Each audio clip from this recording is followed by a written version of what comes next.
Hello everyone. Today we are going to talk about market structure.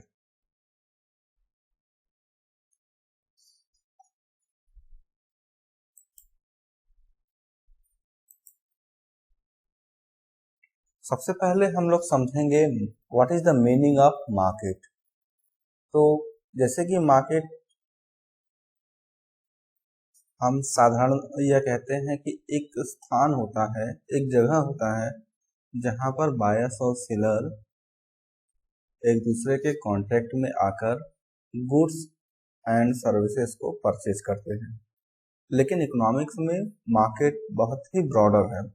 यह किसी particular place से determine नहीं होता है। यहाँ पे बायर्स और सेलर एक दूसरे के कांटेक्ट में आए बिना भी किसी थर्ड पार्टी के जरिए गुड्स एंड सर्विसेज को परचेज करते हैं। तो इन सभी बातों को ध्यान में रखते हुए मार्केट की डिफिनेशन कुछ इस प्रकार दी गई है। Market refers to the whole region where the buyers and sellers of a commodity come into contact with each other to effect the transaction of purchase and sale of the commodity। एक particular reason है जहां पे buyers और sellers एक दूसरे के contact में आते हैं और गुड्स एंड सर्विसेज को सेल और परचेज करते हैं।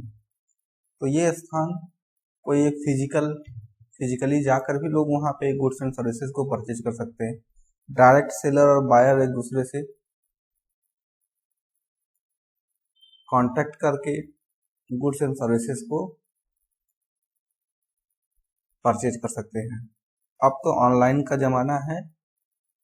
बायर्स और सेलर्स दोनों एक दूसरे के कांटेक्ट में आए बिना किसी थर्ड पर्सन के जरिए भी सेल और परचेज कर सकते हैं। जैसे कि हम अमेजन एक थर्ड पार्टी ऐप है जिसमें हम गुड्स एंड सर्विसेज को आसानी से परचेज करते हैं बिना सेलर के पास गए हुए।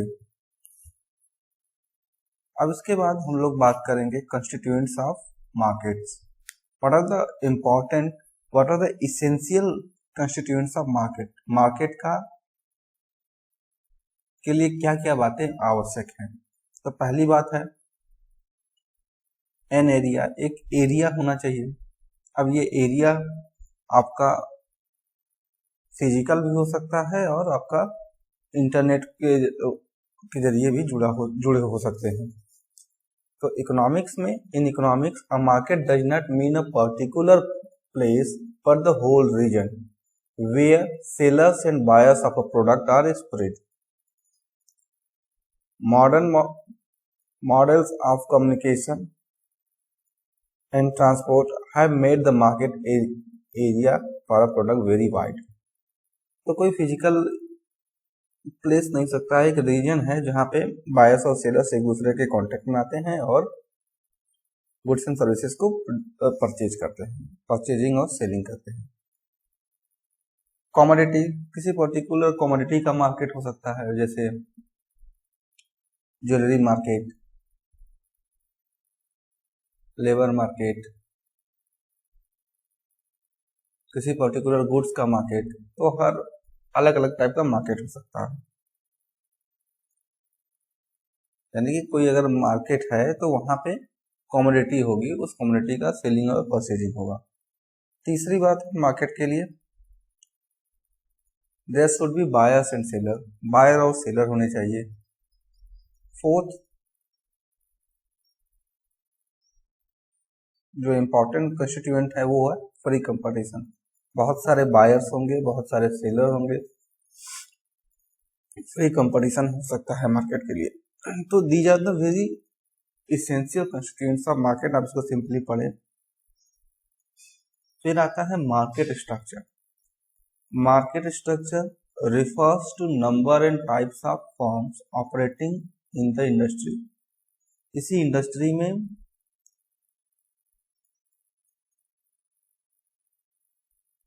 कितने नंबर में फर्म्स हैं और कितने प्रकार की फर्म्स ऑपरेट कर रही हैं, वही मार्केट स्ट्रक्चर है। Economist have use different ways to classify the market in order to study the nature of different kinds of markets and problem faced by each of them. तो ये जो market का structure है वो किन determinants पे depend करता है? तो पहला है numbers of buyers and seller.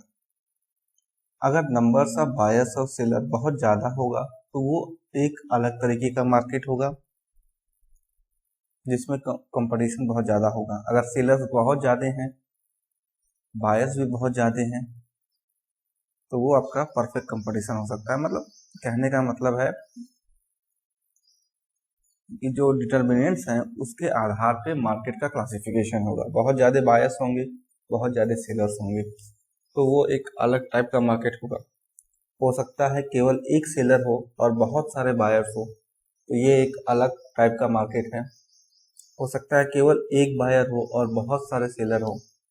तो ये डिपेंड करता है आप पे कि वो मार्केट का फॉर्म कैसा होगा। वो इस बात पे डिपेंड करेगा कि मार्केट में नंबर्स ऑफ बायर्स और सेलर्स कितने हैं। दूसरी बात आती है the nature of product. Product का नेचर कैसा है? क्या प्रोडक्ट ऐसा है जिसको सभी लोग प्रोड्यूस कर रहे हैं, यानी उसका नेचर होमोजीनियस टाइप का है, आप कहीं भी जाएं सेम टाइप का आपको प्रोडक्ट मिल रहा है? अगर ऐसा है तो वो मार्केट की कंडीशन या मार्केट का फॉर्म अलग है। हो सकता है कि जो प्रोडक्ट मार्केट में चल रहा हो वो डिफरेंशिएटेड हो, किसी पर्टिकुलर कंपनी के पास ही हो और किसी के पास ना हो, तो उस केस में मार्केट का फॉर्म अलग होगा। यानी जो भी आप ये 1 2 3 4 5 देख रहे हैं, इनके बेसिस पे ही मार्केट का फॉर्म चेंज होता रहता है। तीसरा है conditions of entry into and exit from the market. मतलब अगर मार्केट में एंट्री और एग्जिट का कंडीशन फ्री है, सब मार्केट की सिचुएशन अलग होगी। हो सकता है ऐसा मार्केट हो जहां पे एंट्री और एग्जिट पॉसिबल ना हो, तो वो अलग टाइप का मार्केट होगा। चौथा है knowledge of the market condition. अगर मार्केट में बायर्स और सेलर्स को पूरा इंफॉर्मेशन है प्रोडक्ट के बारे में, तो वो एक अलग टाइप का मार्केट होगा। आप किसी से बहुत ज़्यादा प्राइस चार्ज नहीं कर सकते, एक यूनिफॉर्म प्राइस होगी। लेकिन अगर मार्केट का इंफॉर्मेशन नहीं है मार्केट कंडीशन की, तो सेलर्स अलग अलग बायर से अलग अलग प्राइसेस चार्ज कर सकता है। तो ये जो आप देख रहे हैं डिटर्मिनेंट्स, इन्हीं के आधार पे मार्केट का फॉर्म चेंज होता रहता है, जिसको हम आगे देखेंगे। Mobility of goods and factors of production. अगर goods and services freely mobile हैं एक स्टेट से दूसरे स्टेट में, एक कंट्री से दूसरे कंट्री में, एक मार्केट से दूसरे मार्केट में, तो मार्केट का स्ट्रक्चर अलग होगा। अगर मोबाइल नहीं हो तो मार्केट का स्ट्रक्चर अलग होगा। फिर हम दो कॉन्सेप्ट की यहाँ बात करेंगे, प्रोडक्ट मार्केट और फैक्टर मार्केट। प्रोडक्ट जब भी कोई मार्केट होगा तो वहां पे किसी न किसी वस्तु का, किसी न किसी चीज का डिमांड होगी, सप्लाई होगी। प्रोडक्ट मार्केट में क्या हो रहा है, गुड्स एंड सर्विसेज की डिमांड और सप्लाई हो रही है, उसी बेसिस पे वो उसकी परचेजिंग और सेलिंग हो रही है, तो उसको बोलते हैं प्रोडक्ट मार्केट। दूसरा है फैक्टर मार्केट। फैक्टर मार्केट में जो फैक्टर्स ऑफ प्रोडक्शन होते हैं उनकी डिमांड और सप्लाई होती है, उनका सेल और परचेज होता है। तो यहाँ पे ये समझने की बात है कि फैक्टर्स ऑफ प्रोडक्शन क्या क्या है। वही है कि लैंड, लेबर, कैपिटल, तो वो आपका फैक्टर मार्केट हो गया। तो अब ये एक लास्ट चीज है, फॉर्म्स ऑफ मार्केट। तो आप देखें तो मार्केट आपका ब्रॉडली दो भागों में क्लासिफाई होगा, एक परफेक्ट कंपटीशन और दूसरा इम्परफेक्ट कंपटीशन। और ये जो इम्परफेक्ट कंपटीशन है ये आपका मोनोपोली हो गया, मोनोपोलिस्टिक कंपटीशन हो गया, ओलिगोपोली हो गया और मोनोपोली हो गया। परफेक्ट कंपटीशन कब कहा जाएगा? तो आप यहाँ पे जो फॉर्म्स ऑफ मार्केट देख रहे थे, अगर नंबर्स ऑफ बायर्स और सेलर्स बहुत ज्यादा है, प्रोडक्ट जो है आपका होमोजीनियस है, एंट्री और एग्जिट फ्री है, कोई भी मार्केट में फॉर्म इंटर कर सकती है, मार्केट के कंडीशन के बारे में सभी को पता है, तो ऐसा सिचुएशन आपका परफेक्ट कंपटीशन में कहलाता है। दूसरा होता है इम्परफेक्ट कंपटीशन, जिसमें बहुत सारे फॉर्म होते हैं, जैसे मोनोपोली। मोनोपोली का मतलब होता है इसमें एक सिंगल सेलर होता है और ढेर सारे बायर्स होते हैं। मोनोपोलिस्टिक कंपटीशन, इसमें कुछ एलिमेंट आपके मोनोपोली के मिलते हैं, कुछ कंपटीशन के मिलते हैं। ओलिगोपोली का मतलब जहां पे बहुत थोड़े से सेलर्स हों। मोनोपोली का मतलब जहां पे केवल एक बायर हो, सेलर बहुत ज्यादा हो। तो ये अलग अलग फॉर्म है। सबसे एक्सट्रीम जो फॉर्म्स हैं वो परफेक्ट कंपटीशन होता है और मोनोपोली होता है। इसी के बीच में मार्केट लाई करता है। परफेक्ट कंपटीशन और मोनोपोली एक हाइपोथेटिकल सिचुएशन है जो वास्तव में पाए नहीं जाते, लेकिन इसी के बीच में मार्केट होता है। हम अब अगले क्लास से इनकी एक एक करके स्टडी करेंगे।